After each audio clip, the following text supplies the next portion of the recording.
Madame, on fait un débat? Nous sommes nombreux à avoir entendu cette requête de la part de nos élèves.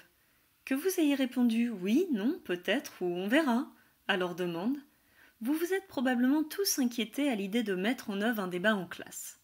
Et non sans raison, car le débat pose un certain nombre de difficultés de mise en œuvre.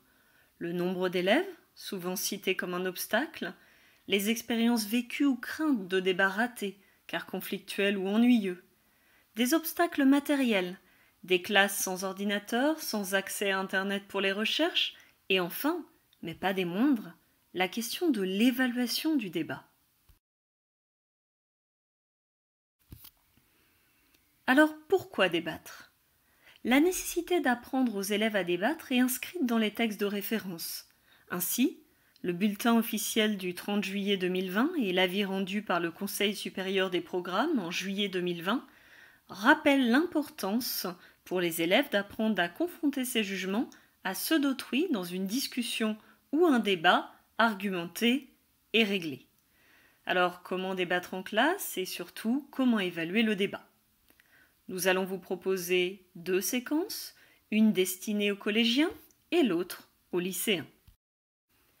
Ces 2 séquences partagent un même thème, les réseaux sociaux, car ils sont un nouvel espace pour l'expression citoyenne et parce que les capacités développées par le débat permettent de renforcer la capacité des élèves à appréhender ces nouveaux outils que sont les réseaux sociaux. Ces 2 séquences partagent également une progression commune. On utilise le débat sous des formes différentes et à des moments différents pour permettre aux élèves de 1. Découvrir le sujet, recueillir les premières impressions et définir un problème. 2. Écouter l'autre et se mettre en doute. 3. Construire une opinion raisonnée. Et enfin, 4. S'engager.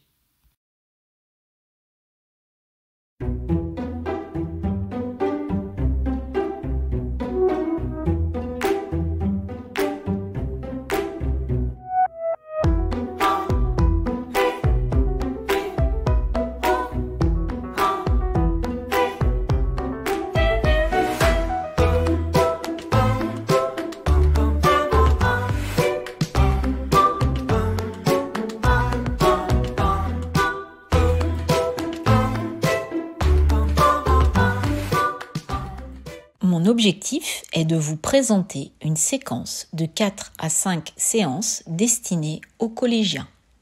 La proposition collège est pensée avec une volonté de placer le débat au cœur de la séquence. L'évaluation proposée se veut formative en s'appuyant sur l'évaluation entre pairs et sur l'auto-évaluation. En amont de la séquence, le professeur a besoin d'en savoir plus sur l'usage des réseaux sociaux par son groupe et sur ses préacquis. Par exemple, les élèves identifient-ils ce qu'est une information, souvent confondue sur les réseaux avec une simple sensibilisation. Ce temps diagnostique, pour le professeur, peut se faire sous la forme d'un échange en classe ou bien sous la forme d'un questionnaire en ligne, en amont, à la maison, par exemple en utilisant Cuisinière ou bien WooClap. Cette première séance a pour objectif de faire comprendre aux élèves ce qu'est un débat, de définir avec eux les attendus du débat scolaire afin de se fixer des objectifs collectifs et individuels de réussite. On propose une mise en situation originale sous la forme d'un débat muet. 2 affirmations sont écrites au tableau. Il n'y a que sur les réseaux sociaux que je trouve les infos qui m'intéressent et si on veut vraiment débattre aujourd'hui, c'est sur les réseaux que ça se passe. Les élèves doivent dire s'ils sont d'accord ou pas d'accord et ils le font par écrit sous la forme d'une lettre qu'ils adressent à un camarade au hasard de la classe. Chaque lettre commence par « Cher camarade de classe ». Après avoir donné son avis, la lettre se clôt par « Qu'en penses-tu » La lettre est distribuée dans la classe par le professeur à un autre élève qui répond. Et l'on peut organiser plusieurs tours. Les lettres ne sont pas lues à voix haute, mais elles sont récupérées par le professeur. Ensuite, le temps réflexif en classe entière permet d'interroger la modalité. Qu'en avez-vous pensé ? Pourquoi vous a-t-on proposé ce débat muet ? Il s'agit de réfléchir avec la classe à ce qu'est un débat à l'école en insistant sur la nécessité de proposer un avis argumenté, d'écouter et d'échanger. On demande alors aux élèves, en groupe, d'énoncer les critères de réussite d'un débat.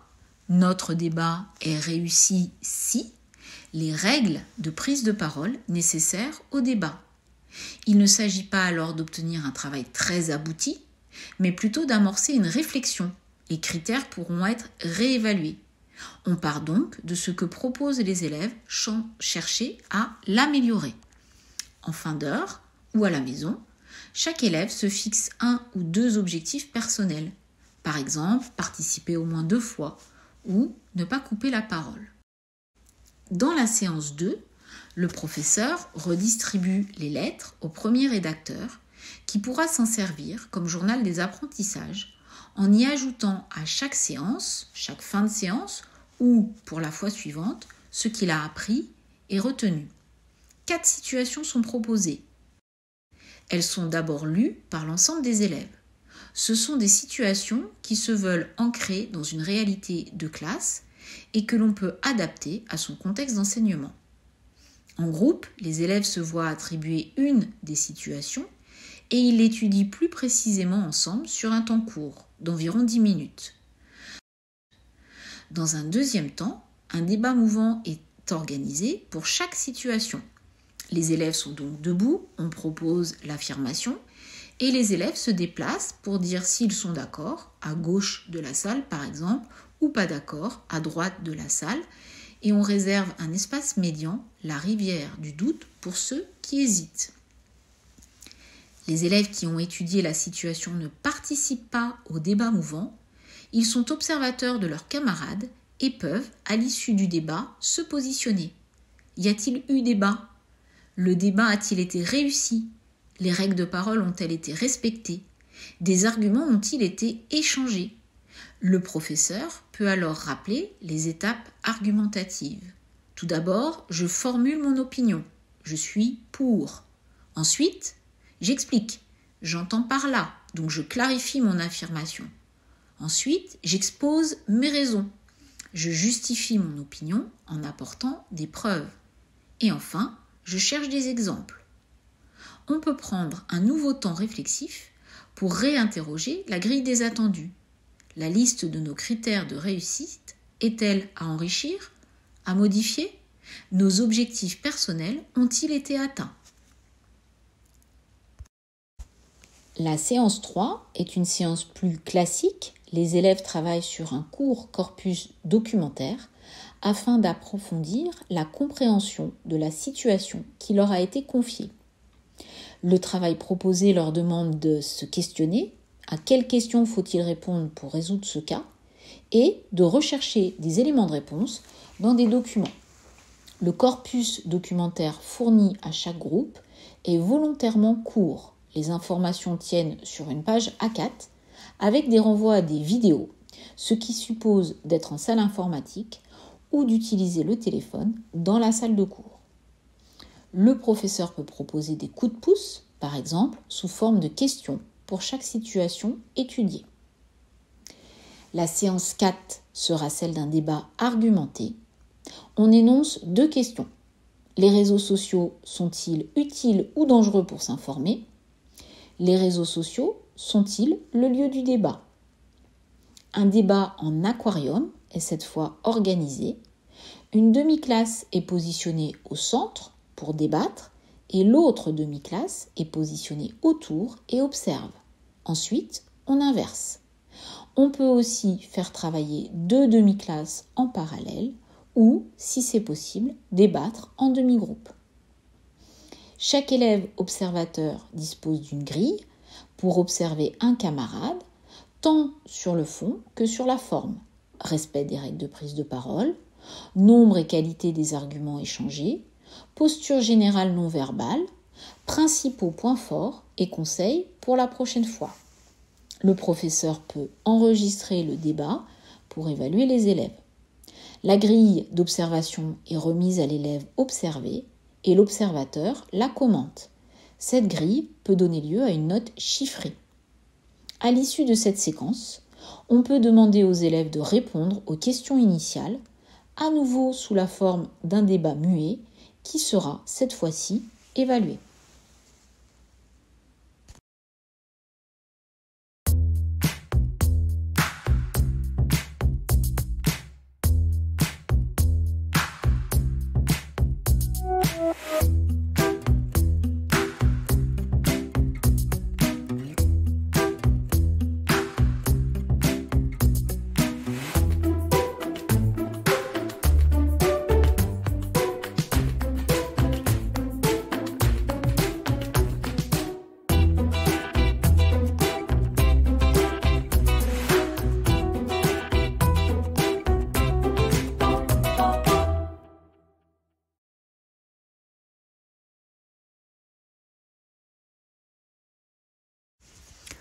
L'objectif est donc de faire monter un groupe en compétence en partant de là où il en est, par le travail réflexif sur les attendus, par la répétition des situations de débat. On vise des progrès tant collectifs qu'individuels et l'on n'oublie pas le temps nécessaire à l'apprentissage, tant cognitif que comportemental.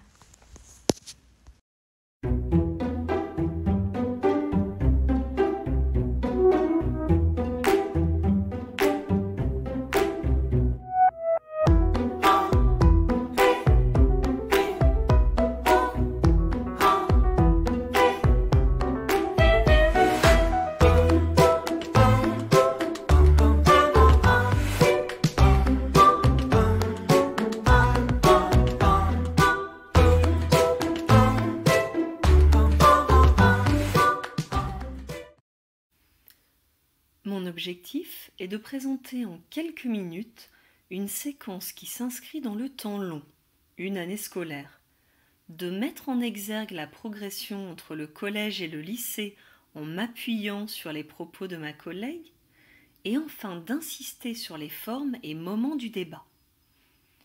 Tout ce que vous allez entendre maintenant s'inscrit donc dans le temps d'une année entière. Les phases 1 et 2 ont lieu lors du premier trimestre et nécessitent 4 heures de cours. Au collège, le débat permet aux élèves de réfléchir à ce qu'est un débat. Au lycée, le débat muet permet d'élaborer une question à partir d'une affirmation problématique. Les élèves commentent seuls l'affirmation suivante: les réseaux sociaux sont une chance pour le débat démocratique.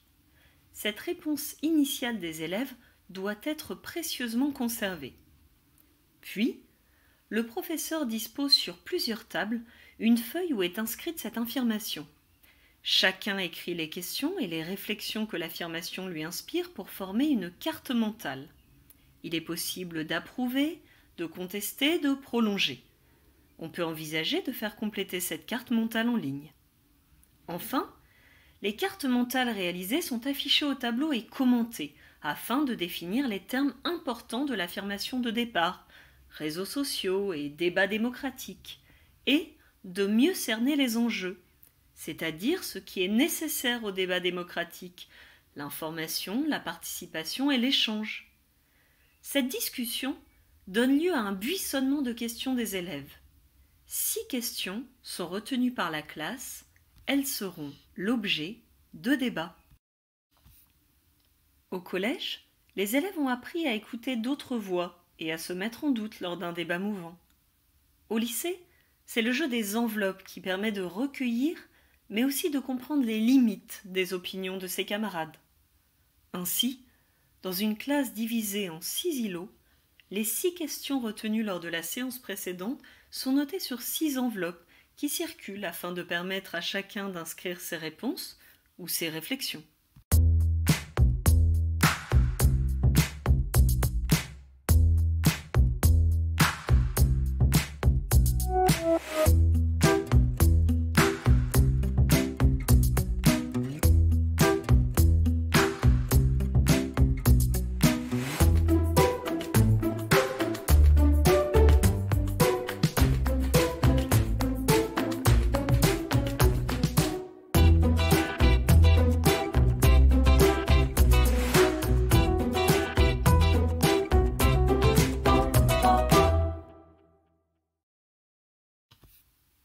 Au collège, les élèves ont mené des recherches guidées, appuyées sur un corpus documentaire.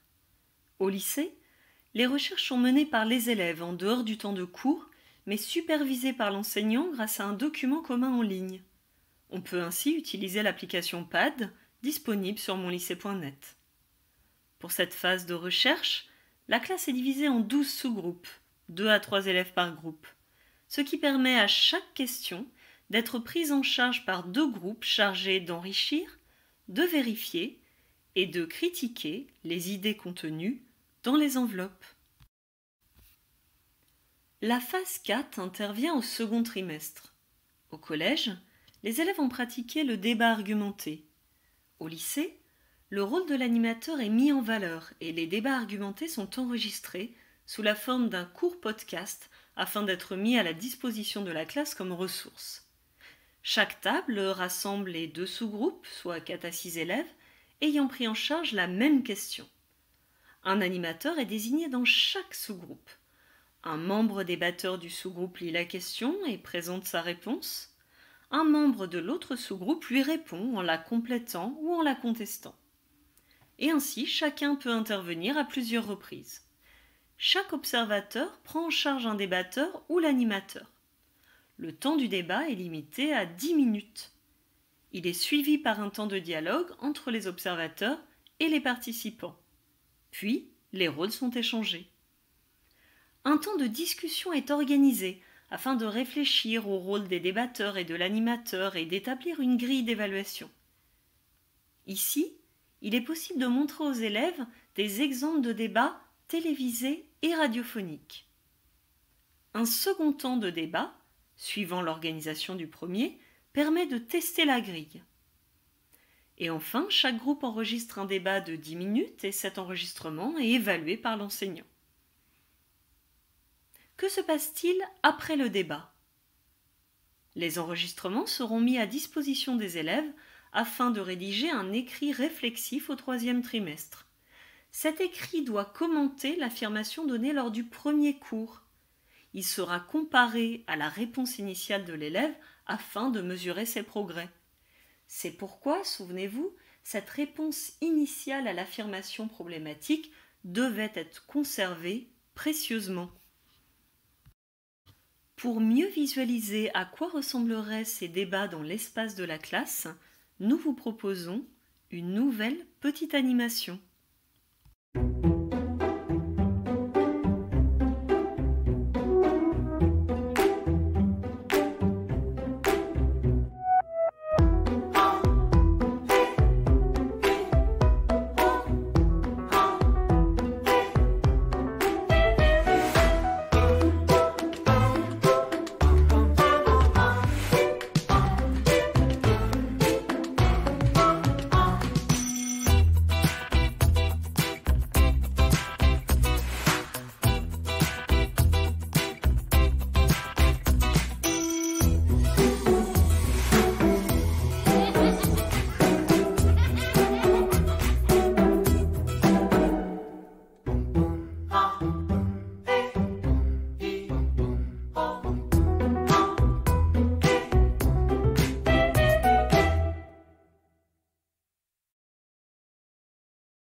En bref, dans la séquence proposée, les élèves ont confronté leur réflexion à celle d'autrui à 3 reprises, lors du débat muet, lors du jeu des enveloppes et lors du débat argumenté.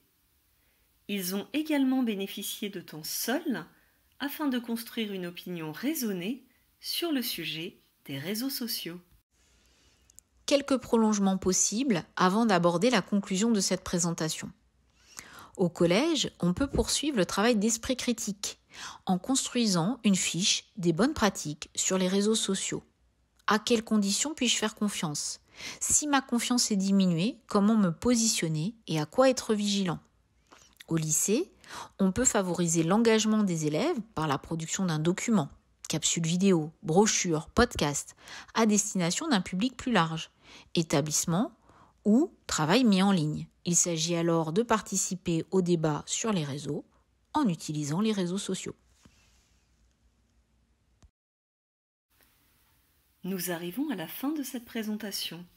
Nous voudrions terminer en revenant sur les difficultés énoncées en introduction et sur la manière dont nous pouvons les résoudre. Le nombre d'élèves. On peut varier les modalités de débat et prévoir des débats en petits groupes.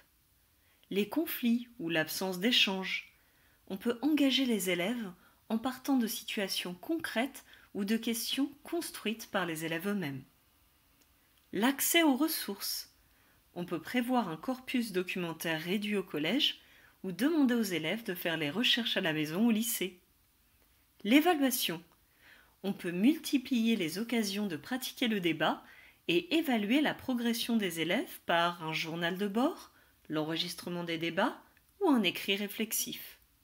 On peut également favoriser l'auto-évaluation et l'évaluation par les pairs. En bref, le débat à l'école est un instrument d'enseignement et un objet même d'apprentissage.